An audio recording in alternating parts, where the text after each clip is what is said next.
مولا رومی رحمۃ اللہ علیہ فرماتے ہیں ایک دن نا شیر نے، کہتے ہیں شیر نے ایک دن نا ریچھ کو ساتھ لے لیا اور ساتھ لے لیا لومڑی کو. اس نے کہا اور شکار کرنے چلے. چلو جی، شیر کی مہربانی ذات لے لیا ہے، حالانکہ اس کو کسی کی مدد کی ضرورت ہے، وہ تو بادشاہ ہے. بادشاہ سلامت نے ساتھ لے لیا. شکار کیا 3 چیزوں کا. ایک شکار کیا خرگوش، ایک ہرن، ایک گائے. اب وہ شکار کر کے واپس آئے تو جو ریچھ تھا نا ذرا اکڑ اکڑ کے چلنے لگا کہ بادشاہ کے ساتھ میں بھی تھا، یعنی شکار میں میرا بھی حصہ. اور شیر بھی سمجھ گیا بات کو کہ اس کا دماغ خراب ہو رہا ہے، حالانکہ میں نے تو ویسے ہی ساتھ لیا.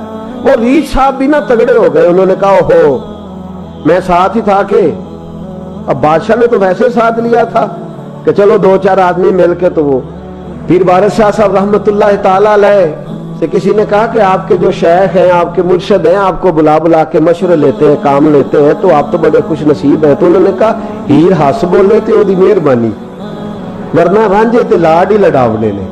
انہوں نے کہا ٹھیک ہے، اگر اس نے مہربانی کر دی ہے تو اس میں میرا نہیں، ان کی نظر شفقت ہے. ہیر ہس بولے تے او دی مہربانی، انہوں نے مہربانی فرمائی ہے تو بڑی کرم نوازی ہے، ورنہ من آنم کے من دانم، جو میں ہوں اس کا مجھے پتا تو ہے ہی نا، تو میں اس میں اپنے آپ کو اتنا بڑا نہیں سمجھ. اس نے نا شیر نے بھانپ لیا. اس نے کہا کہ اس کے ذہن کے اندر بات آ رہی ہے کہ شاید میں کو بلا ہوں، تبھی تو مجھے اسپیشل بادشاہ نے کہا کہ چل میرے ساتھ شکار کرنے میں، ہے کوئی میرے اندر بات. اللہ اکبر. اس نے نا آ گئے، بیٹھ گئے. اس نے کہا اس سے بادشاہ نے کہ کیا کرنا ہے، اب شکار تو ہو گیا ہے. تو اس کے اندر تو سودا سمایا ہوا تھا نا. اس نے کہا جی کرنا کیا ہے، بانٹ کے کھانا چاہیے، بانٹ کے کھانا چاہیے. اس کو بڑا غصہ آیا.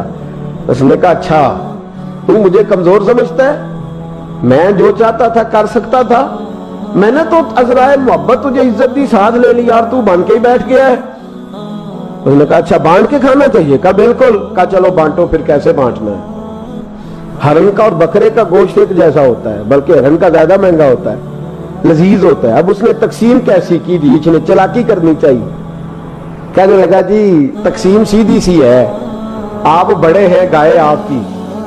3 جانوروں کا شکار ہوا نا، گائے، ہرن اور خرگوش. کہنے لگا آپ بڑے ہیں، گائے آپ کی، میں درمیانہ ہوں تو ہرن میرا، اور لومڑی چھوٹی ہے تو خرگوش لومڑی کا. اس نے کہا تیرا بھلا ہو جائے، کیسی تم نے تقسیم کی ہے. اس نے مارا پنجا اور ریچھ کو بھی مار دیا. اس نے کہا تو عجیب آدمی ہے بھائی، تجھے تو ذرا موقع دیا ہے تو تو نے ہاتھ ہی وہاں ڈال لیا ہے جہاں بالکل تیرا بنتا ہی نہیں تھا. اللہ اکبر. اس نے کہا اچھا مر گیا. اب لومڑی بھی سنبھل کے بیٹھ گئی.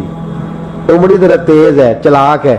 تو مولا رومی علیہ رحمہ کہتے ہیں، اور شیر کہنے لگا لومڑی سے چل تو تقسیم کر، تو تقسیم کر کیا کرنا چاہیے. تو کہنے لگی بادشاہ سلامت تقسیم بڑی سادی سی ہے، سویرے ناشتہ خرگوش کا کرے، دوپہر کو آپ جب کھانا کھانے لگے تو ہرن تناول فرمائیں، اور شام کو ذرا آپ زیادہ کھاتے ہیں تو آپ گائے کھائیں. یہی تقسیم ہے. بڑا راضی ہوا شیر. اس نے کہا تو نے یہ تقسیم بڑی اچھی کی ہے، یہ کہاں سے سیکھی ہے؟ کہنے لگی ریچھ کی موت سے سیکھی ہے. ابھی مرا ہے نا میرے سامنے، اس کی موت سے میں نے سیکھی ہے، اس لیے کہ اگر یہ تقسیم نہ کی تو مر میں بھی جاؤں گی. بات تو تفنن کی ہے، ظرافت کی ہے. لیکن مولا رومی کیا فرماتے ہیں؟ وہ فرماتے ہیں دوسروں کی موت سے ہی سیکھ جا.